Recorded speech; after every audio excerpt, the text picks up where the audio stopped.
This question is what to do when one feels like giving up.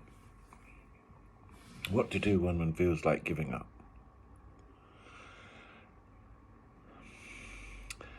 That can be very,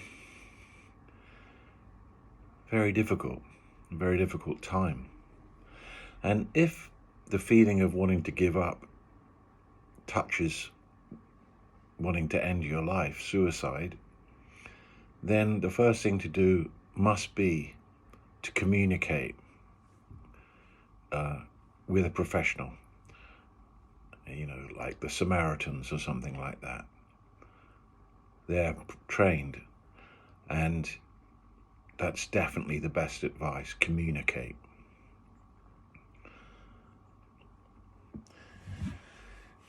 But let's look at it, because they're all different levels of wanting to give up. We want to give up on life, that's the ultimate one. We want to give up on relationships. We want to give up on projects. We want to give up on choices that we've made, perhaps. So how does this work? The feeling, first of all, it's a feeling, isn't it? You feel like you want to give up.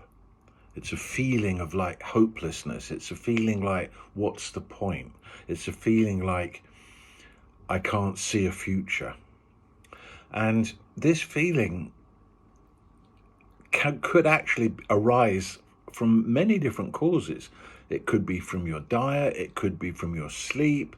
It could be from unprocessed stuff from the past. It could be all kinds of causes. But what happens is that this feeling gets taken over by your internal dialogue.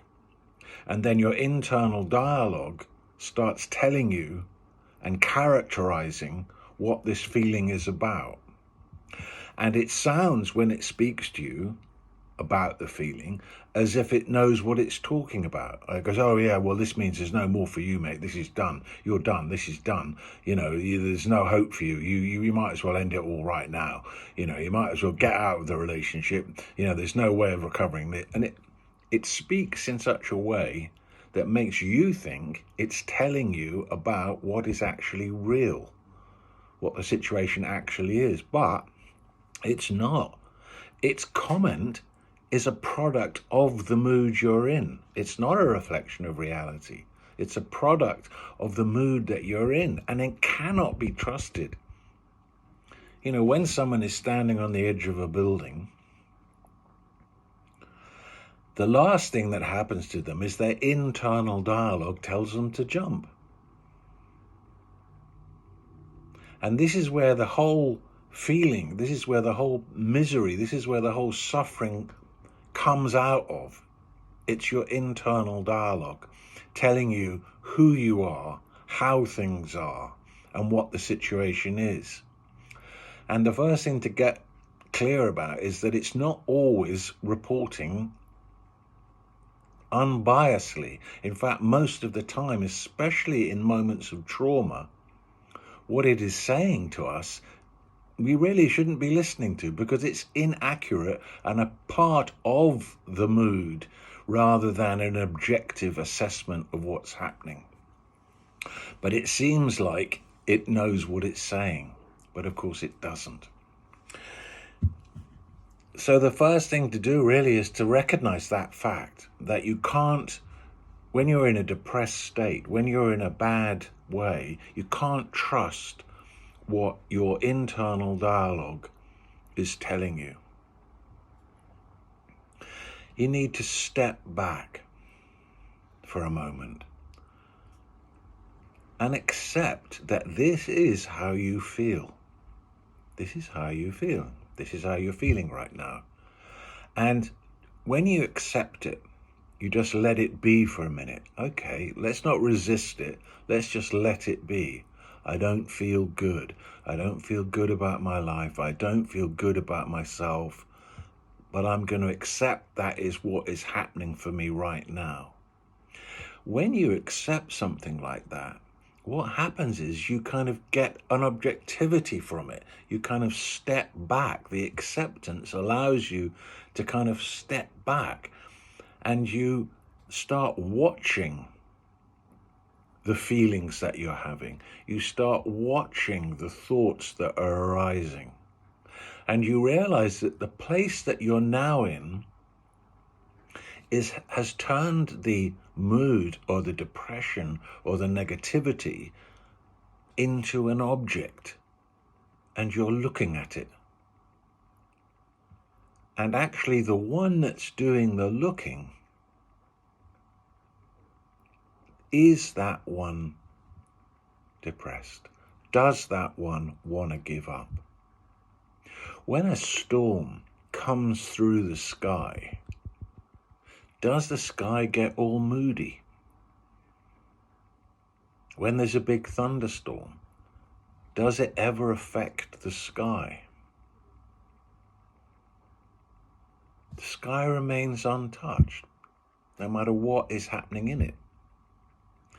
Is there a part of us that no matter what kind of emotional, psychological storm is going on for us in terms of how we're feeling and the thoughts that are accompanying it, is there a part of us that is sky-like and just witnessing it? And if there is, what does it witness? It witnesses the fact that it changes.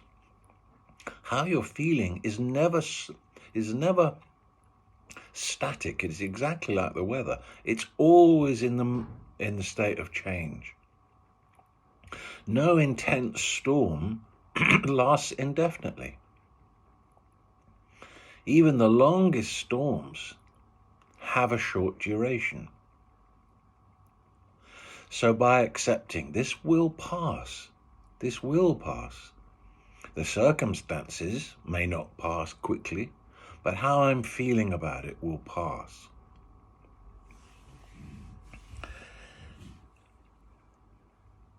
It's very difficult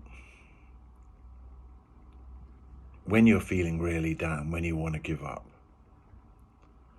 And really the only thing you can do is allow yourself to feel that, knowing that it will pass, and it will pass quickest by accepting that that is how you feel right now. And it's okay to feel that.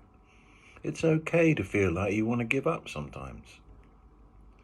But you don't actually have to give up. You don't have to follow what it is your internal dialogue is suggesting. Because the solutions that come out of a time of trauma and upset, they're not good ones. They're not clear ones.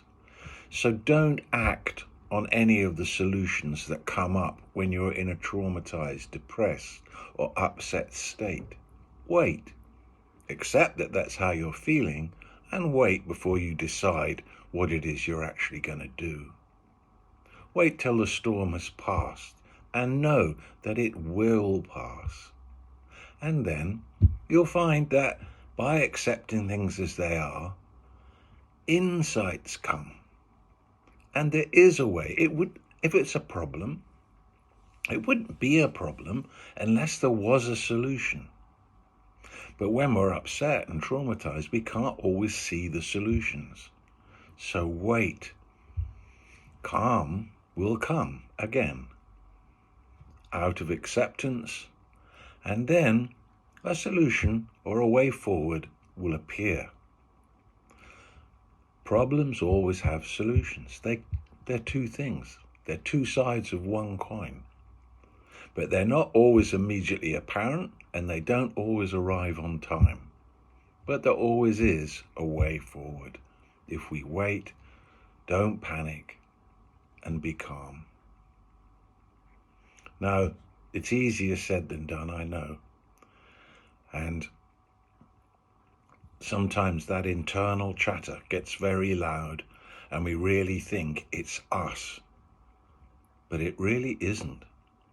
Your internal chatter is a product of who you're being, but life is in the moment that it's occurring. You're the witness of it. And know this, as the witness, nothing that's ever happened has touched you or impacted you. Your dramas and traumas might have upset you on a psychological level, but who you truly are, the deepest self, the true self, just like the sky is not affected by the weather,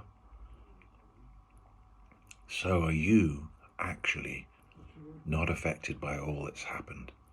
And even the deepest trauma has left no mark on the true self that you are.